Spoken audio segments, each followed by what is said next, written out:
या ठिकाणी आले, त्यांच्या हातामध्ये दगड दिसतोय। खरं तर काल सुद्धा पहिल्याच अधिवेशनाच्या दिवशी त्यांनी हातामध्ये एक महत्त्वाची अपडेट आपण पाहतोय। जितेंद्र आव्हाड दगड घेऊन सध्या आंदोलन करताना दिसतायत विधानसभेच्या बाहेर। 80 दिवसापासून शासनाला माहिती आहे काय झालंय। हा दगड प्रतिकात्मक आहे, हे शासनाचं हृदय आहे, याला पाझरच फुटत नाही, याला पाझरच फुटत नाही, पाझर।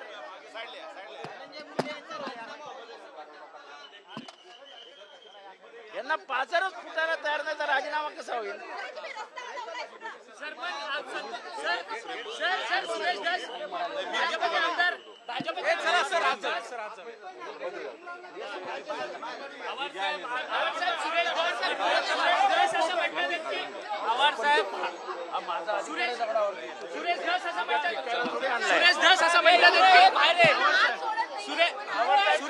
सुरेश धस म्हणतात की खंडणीची बैठक सातपुडा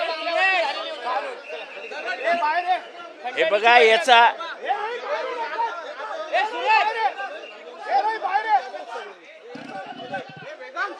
त्यांना बाहेर तरी उद्या मीडियाला सोडत